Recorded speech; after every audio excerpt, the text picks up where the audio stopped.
Ubaidillah Al-Habib, Ubaidillah Al-Habhab, Ubaidillah Al-Mahdi. Gelarnya ada 3 soal.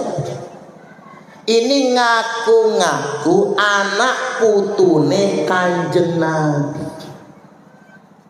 Dengan pengakuan mereka sebagai ahlil bait Nabi, pengakuan mereka sebagai anak putune Kanjeng Nabi, mereka akhirnya menguasai Mesir dengan dinasti Fatimiyah.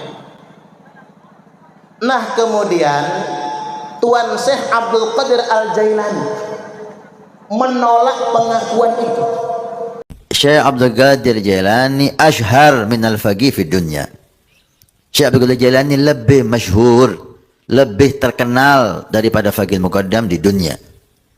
Faqih Muqaddam ashhar min al-Jailani fil barzah. Tapi Faqih Muqaddam lebih terkenal daripada Syekh Abdul Qadir Jailani di alam barzah.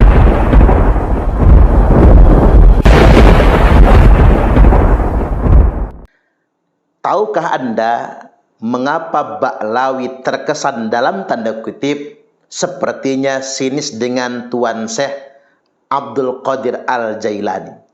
Padahal Tuan Syekh Abdul Qadir Al-Jailani jelas merupakan ulama, banyak karyanya dan merupakan keturunan Rasulullah Sallallahu Alaihi Wasallam. Syekh Abdul Qadir Al-Jailani dari jalur bapaknya merupakan Al-Hasani, dari jalur ibunya merupakan Al-Husaini. Tapi ada oknum-oknum Ba'lawi bahkan disebarkan di berbagai macam majelis mereka yang membangun kesan faqih muqaddam lebih mulia di kubur atau di akhiratnya daripada Syekh Abdul Qadir Al-Jailani. Pengen tahu sebabnya apa? Simak pencerahan berikut ini. Halo, Tuan Syekh Abdul Qadir Al-Jailani Qaddasallahu sirrahul aziz. Beliau itu lahir tanggal 1 Ramadan. Bukan lagi nih Pak, 1 Ramadan tahun 471 Hijriah. Wafatnya di Rabiul Akhir tahun 1571 Hijriah. Saya ulangi lagi. Beliau lahir tanggal 1 Ramadan tahun 471 Hijriah. Wafat Rabiul Akhir tahun 571 Hijriah. Usianya 99 tahun lebih, 100 tahun kurang. Beliau waktu itu Pak memerangi dinasti Fatimiyah. Halo, ini jamaah manaqib harus ngerti nih Pak. Dinasti Fatimiyah itu adalah generasi yang didirikan oleh Ubaidillah Al-Habhab, Ubaidillah Al-Mahdi, Ubaidillah Al-Habib. Ngapunten para yai. Ubaidillah itu sama namanya dengan kakek moyangnya Ba'al. Namanya sama-sama Ubaidillah. Ubaidillah Al-Habib, Ubaidillah Al-Habhab, Ubaidillah Al-Mahdi. Gelarnya ada 3 soal. Ini ngaku-ngaku anak putune Kanjeng Nabi.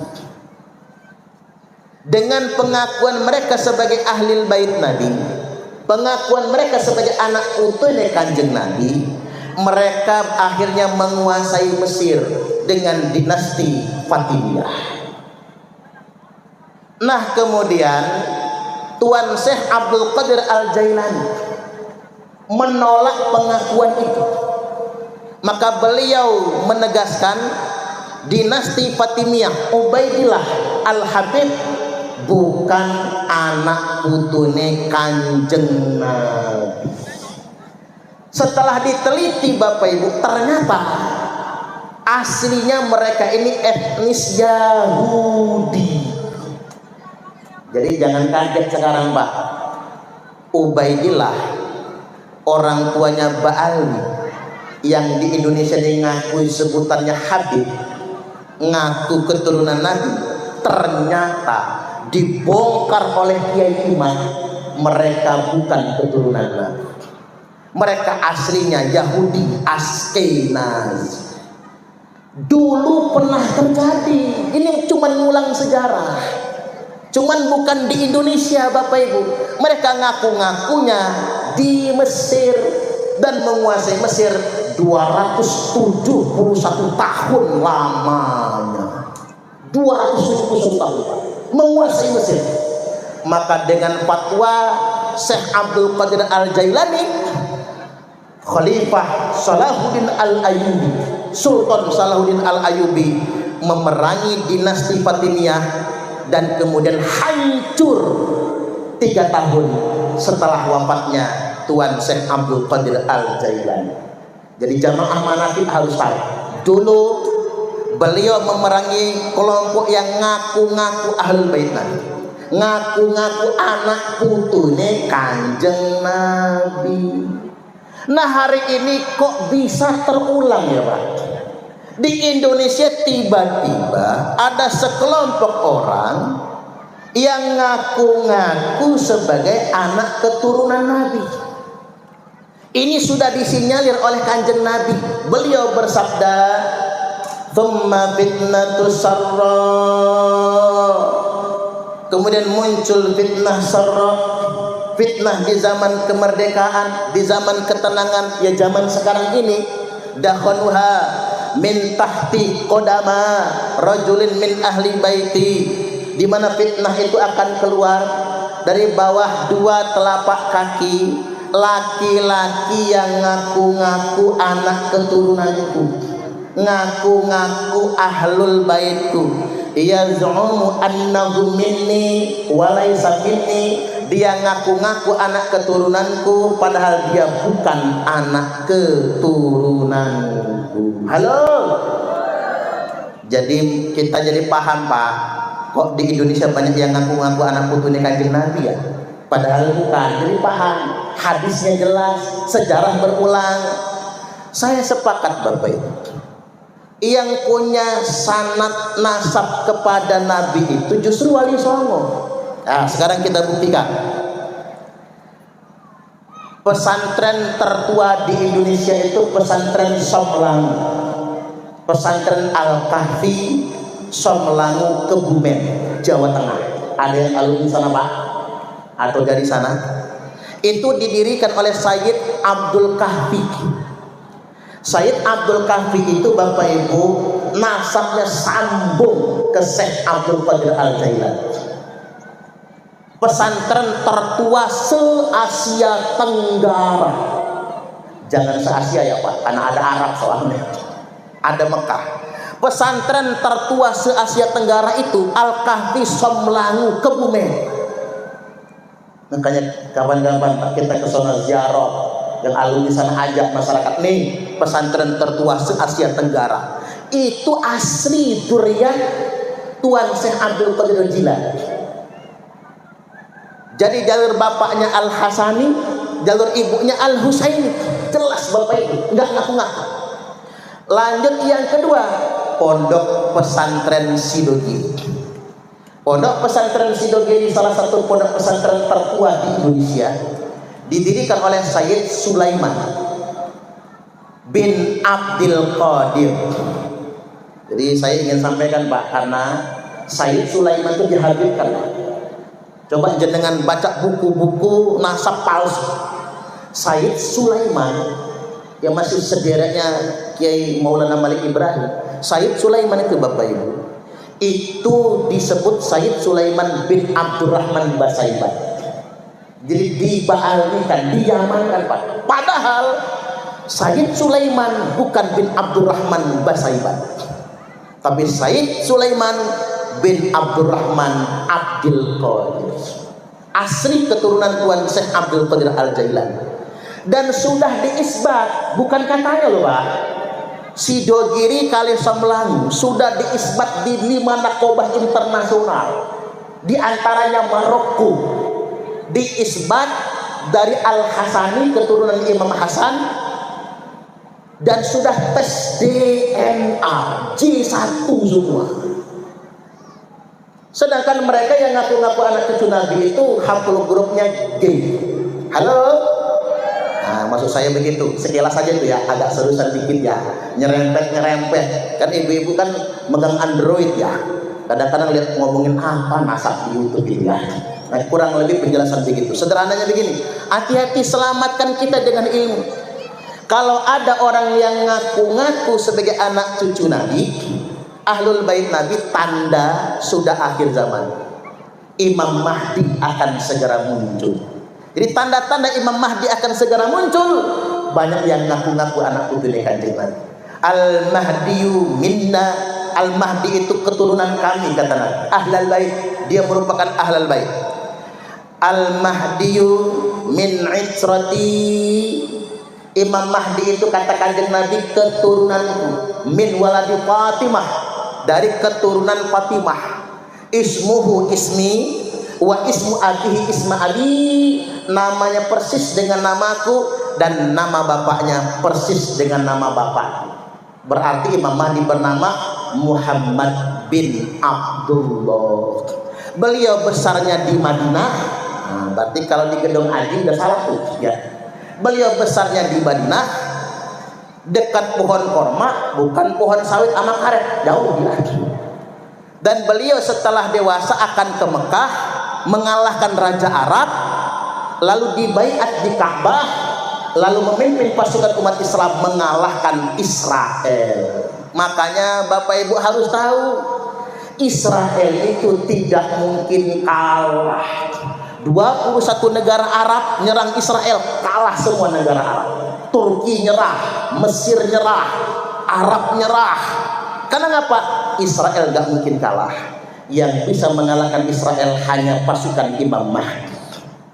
Israel ditolong oleh Dajjal, dan yang bisa membunuh Dajjal hanya Nabi Isa Al-Masih alaihi salam. Nanti Israel kalah, Dajjalnya mati, Imam Mahdi akan menjadi pemimpin 7 tahun lamanya di dunia internasional.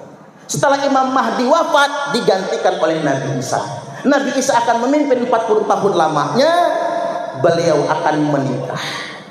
Kita doakan istrinya Nabi Isa orang gedung Aji aja lah. Biar kunjungannya ke sini, wing, ada ambulan pengawalan. Ini kusinten Nabi Isa. Nengok orang tuone misalnya. Beliau memimpin 40 tahun lalu wafat, kemudian dimandikan, dikafani, disolatkan, lalu dikuburkan. Tidak lama setelah itu kiamat. Nah ini yang penting kita ketahui. Satu saya ngeliat jam terus, pengen nanya saya jam 12 sudah selesai nih. Yang kedua dulu sekarang, menolak perpecahan dengan ukhuwah. Konsep dalam ukhuwah itu begini Bapak Ibu. Yang penting jangan merasa paling benar sendiri. Itu ada ukhuwah. Konsep dalam ukhuwah. Yang penting kita hormati perbedaan pendapat. Manusia tidak sama. Kan sudah dibacakan tadi. Walikulli wijhatun huwa muwalliha. Tiap-tiap orang, tiap-tiap umat punya pandangan masing-masing. Maka setiap orang akan mengikuti pandangan masing-masing. Fastabiqul khairat, tinggal berlomba-lomba saja dalam kebajikan. Tapi ini rata-rata NU yang NU, kita kan mayoritas NU Bapak Ibu. Mengapa kita milihnya NU? Karena begini Pak, idza ra'aitum ikhtilafan, nanti kalau kalian sudah melihat banyak sekali perbedaan pendapat, fa'alaikum bisawadil a'dham, maka wajib bagi kalian semua ikut kelompok yang paling mayoritas. Di dunia internasional, sawadul a'zam itu Bapak Ibu ahli sunnah wal jamaah. Dalam konteks Indonesia, ahli sunnah wal jamaah itu adalah NU lan Muhammadiyah. Muhammadiyah jangan nggak disebut Pak, boleh deh. NU lan Muhammadiyah. NU lan Muhammadiyah itu nggak bisa sama, harus beda. Kalau sama kalah salah satunya. Memang dia harus beda. NU punya kelebihan, Muhammadiyah punya kelebihan. Saya ambil contoh. NU ini punya pesantren 26.000 pesantren terafiliasi Jamiah Nahdlatul Ulama. Jumlah pesantren terbanyak di Indonesia Provinsi Jawa Barat, ranking 1. Ranking 2 Jawa Timur. Ranking 3 Jawa Tengah. Ranking 4 Banten. Ranking 5 Nangdur Aceh Darussalam. Ranking 6 Lampung. Tepuk tangan buat Lampung. Wih, keren. Jumlah masjid terbanyak Jawa Barat. Yang ranking 2 Jawa Tengah. Ranking 3 Jawa Timur. Yang ranking 4 Sulawesi Selatan. Ranking 5 Lampung. NU terbesar itu Jawa Timur. Yang ranking 2 Jawa Tengah. Yang ranking 3 Lampung. Nah, makanya kalau kita tinggal di Lampung enak Pak, kiai di Lampung mah enak. Lampung mah mirip-mirip Jawa Tengah sama Jawa Timur soalnya. Enak jadi kiai NU. Cuman kalau kita tinggal di provinsi yang NU-nya lemah, gak laku kiai NU-nya. Di Lampung mah enak, laku kita. Jadi memang NU itu punya 26.000 pondok pesantren. Dan pondok pesantren NU Bapak Ibu pasti mengajarkan disiplin ilmu salafiyah. Pasti. Ini jelas sekali kalimatnya tadi, tahfizul Quran khusniyah. Tapi kita masih belajar ala-ala, kita belajar mabadi, kita masih belajar jurumiyah. NU tidak bisa meninggalkan ilmu alam, tidak bisa. Dan sudah diakui Bapak Ibu, alumni pondok pesantren salafiyah NU di Indonesia mengalahkan mahasiswa-mahasiswa yang ada di Timur Tengah. Tepuk tangan dulu. Iya dong Pak. Nggak bisa, mereka nggak ngapal alfiyah, nah kita jadi makanan sehari-hari alfiyah itu. Makanya ini tradisi mempertahankan keilmuan salafiyah ini Bapak Ibu nggak ada duanya. NU lah yang mempertahankannya sedunia internasional. NU punya masa terbanyak sedunia internasional dari semua organisasi keagamaan. Bayangkan jumlah warga Nahdliyin itu Pak 171 juta jiwa. Terbanyak dari semua ormas keagamaan di dunia ini Bapak Ibu. Itulah mengapa Indonesia ini damai Pak, karena mayoritas penduduknya Nahdliyin, toleransinya tinggi. Nah sekarang kita balik ke Muhammadiyah. Apa keunggulan Muhammadiyah? Muhammadiyah itu punya amal usaha terbanyak sedunia internasional. Organisasi Katolik kalah Pak, organisasi Kristen yang kaya-kaya masih kalah sama Muhammadiyah. Muhammadiyah itu punya PAUD, TK, SD, SMP sampai universitas dimanapun ada. Punya panti asuhan, punya rumah sakit. Nah NU baru mau buat klinik NU ya. Muhammadiyah rumah sakit di mana-mana. Ini amal usaha terbesar dari semua ormas keagamaan di dunia internasional. Makanya menurut saya NU dan Muhammadiyah belum lawan yang teman yang kompetitif. Fastabiqul khairat. Makanya jangan mau dibentur-benturkan. Kita beda ya, memang harus beda. Kalau sama yang satunya tenggelam. Harus beda dengan passionnya masing-masing kalau kata orang sekarang. 2 ya, 3 terakhir ini. Menolak kemiskinan dengan qanaah. Karena masalah hidup manusia bukan tidak kaya, tapi tidak cukup. Gitu begini. Wa annahu huwa adhaka wa abka. Wa annahu huwa amata wa ahya. Wa annahu khalaqa zawjaini dzakara wal untha. Coba kita terjemahkan maknanya begini.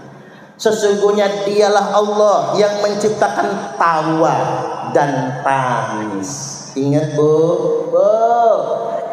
tawa duluan baru tangis. Makanya kalau tertawa jangan berlebih-lebihan, nanti ujungnya nangis.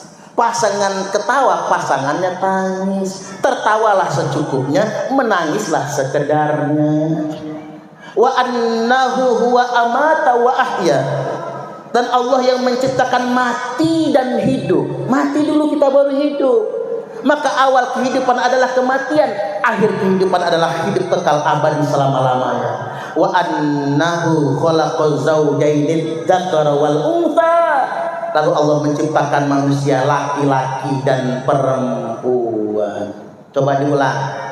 Allah menciptakan tawa dan tangis.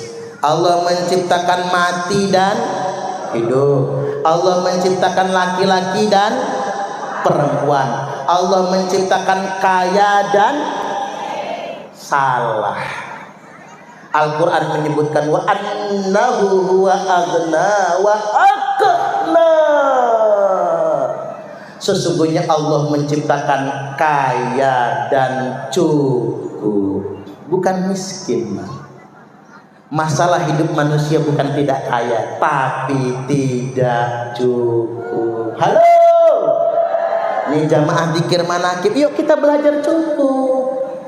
Makanya inti manakib niku dzikir eling kalih Gusti Allah.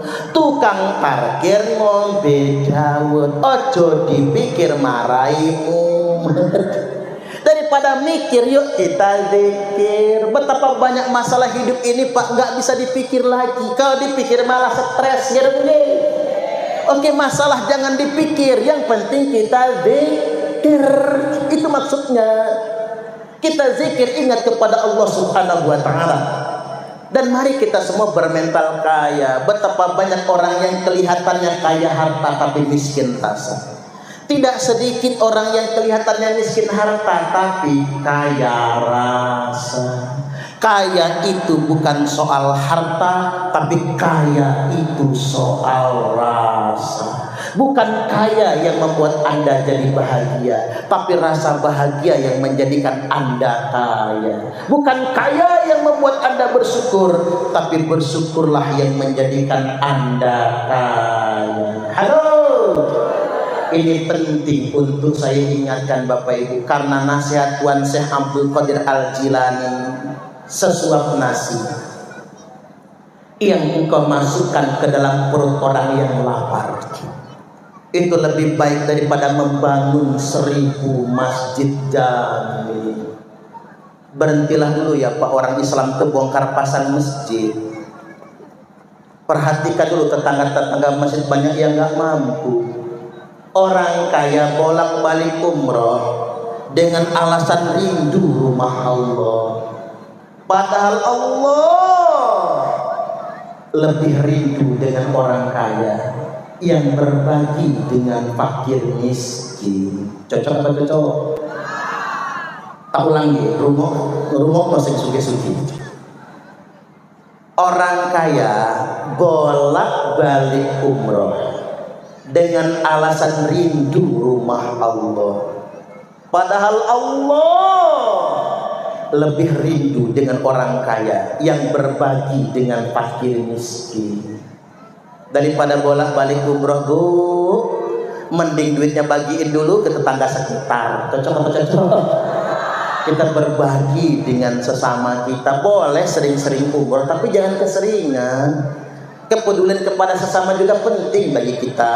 Nah, terkait dengan nasihat Tuan Syekh Abdul Qadir Al-Jailani, kita ini kalau masalah kaya atau tidak, banyak harta atau tidak, itu bagian masing-masing. Cuman saya himbau Bapak Ibu, apapun bagian kita, mari kita semua bermental kaya, jangan bermental miskin. Halo, tak nambah dikit ya. Ciri orang yang bermental kaya, satu, ingat ya Bu, kalau bisa nanti dijadiin status Facebooknya masing-masing ya. Satu, tidak terobsesi dengan punya orang lain. Betul. Capek Bu kalau kepengen sama kursi tetangga. Capek Pak kalau kepengen sama bini tetangga. Rumput tetangga lebih hijau. Laki-laki yang rajin mencium istrinya relatif lebih panjang umur jika dibandingkan dengan laki-laki yang mencium istri tetangga. Capek ibu-ibu pengen sama perabot tetangga, gak enak, capek. tetangga beli kulkas panas, tetangga beli ceret mencret, tetangga beli mobil menggigil, tetangga beli motor gemeter. Capek kita, syukuri saja yang punya kita.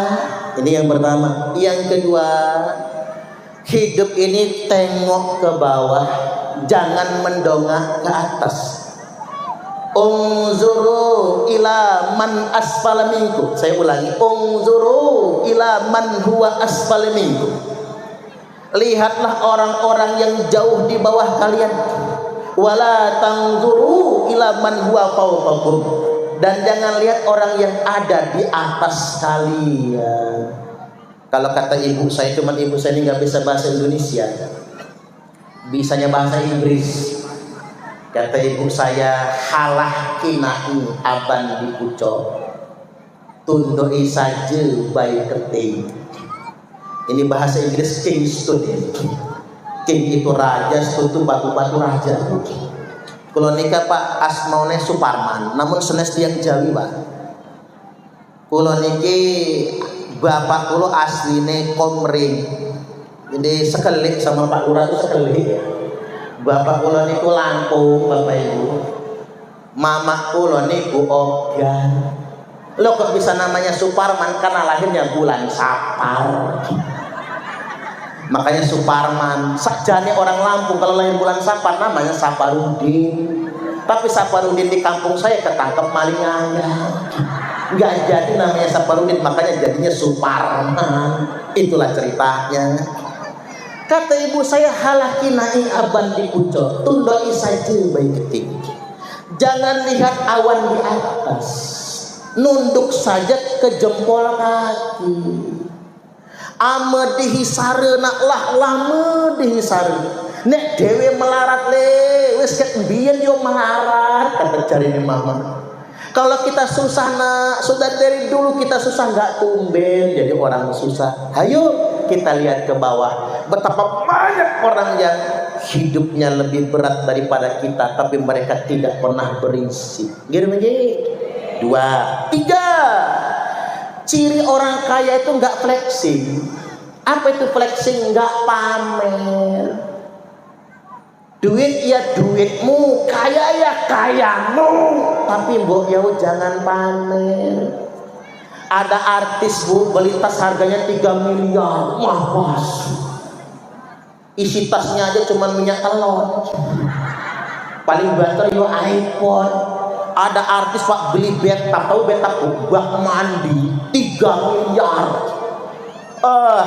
Kita mah beli bak 200.000 dapatnya gede banget, mereknya anti pecah. Oke, duit dia, yang punya juga dia, hak dia dong mau beli apa saja. Dia namanya. Tapi mbok ya jangan pamer. Jangan pamer kekayaan di tengah-tengah orang miskin. Jangan pamer kesenangan di tengah-tengah orang susah. Jangan pamer kenyamanan di tengah-tengah korban banjir. Jangan pamer perut kenyang di dekat orang yang lapar. Jangan pamer makan sate kambing enak dekat orang lagi stroke. Jangan pamer kemesraan di dekat orang yang jomblo. Ngenes rasanya. Jadi orang yang bermental kaya itu nggak flexing. Yang keempat, orang yang bermental kaya itu Bapak Ibu, tangan di atas lebih baik daripada tangan di bawah. Banyak orang Indonesia ini kaya tapi mentalnya miskin. Buktinya apa? Rumahnya sudah gedong, lantainya sudah keramik, tapi masih nerima PKH. Tuhan, berarti banyak Pak, makanya tepuk tangan dulu.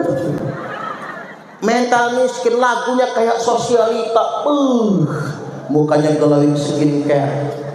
Dia ajak senam di balai desa, ngetak baju olahraganya, sampai Pak Kades gak bisa ngedip lagi. Muka glowing skincare, kalau kondangan di majalah dipasangin cincin semua. Kalau selfie mulut dipengot-pengotin, dibilangin orang melarat marah, nggak dapat bansos, nggak dapat BLT ngamuk. Ini di sono, kalau di sini pusatnya mental subsidi. Yuk, tangan di atas lebih baik daripada tangan di bawah. Yang kelima terakhir, ciri orang yang bermental kaya itu hidup sederhana, tidak besar pasak daripada tiang. Kan ada istilah saudagar Bogor, biar tekor asal kesohor. Kalau kata uang Palembang, kue putu buatan cek gaya, awak buntu banyak gaya. Gaji cuman 2 juta baru aja diterima honor, dikumpul-kumpul bertahun-tahun malah beli iPhone. Kan goblok. Baru aja keterima pegawai P3 Kappa, baru diangkat ASN gaji 4 juta sebulan, ngeriditnya Avanza. Ya nggak ketutup, Bapak Ibu, itu namanya besar pasak daripada tiang. Akhirnya banyak utang, ngutangnya ke warung tetangga, tapi sekili ngutang gula kopi ke warung tetangga, ketiban dapat duit jajannya ke Indomaret. Ada yang kayak gitu. Aduh, payah, ganggu tetangga gara-gara dia. Oke, terakhir sudah jam 12. Jadi saya cuma sampai jam 12 karena jenengan masih zikir manakib. Nanti masih ada jadwal makan, ada jadwal khataman, masih ya. Jadi segitu saja dulu Bapak Ibu dari saya, cuman nyuwun ngapura ngapunten nggih Pak Bu, saya habis turun karena ada jadwal berikutnya. Saya langsung meninggalkan tempat. Jadi mohon maaf Pak Yai, nggak bisa melanjutkan Bapak Ibu bersama panjenengan sedoyo. Jadi sekali lagi, kalau ada yang tidak berkenan mohon dimaafkan. Saya akhiri dengan pantun lah. Pakai cakep ya. Hidup terasa menyakitkan tanpa kehadiran seorang kekasih. Cukup sekian dan terima kasih. Burung cendrawasih hinggap di kayu. Terima kasih, thank you. Kalau ada sumur di ladang, bolehlah kita menumpang mandi. Kalau ceramahnya masih kurang, silakan mengundang lagi. Wallahul muwaffiq ila aqwamit thariq. Wassalamualaikum warahmatullahi wabarakatuh. Kami adalah laskar sabilillah, pecinta wali songo dan para anbiya, pewaris peradaban Islam di Nusantara hingga berkibar bangsa Indonesia.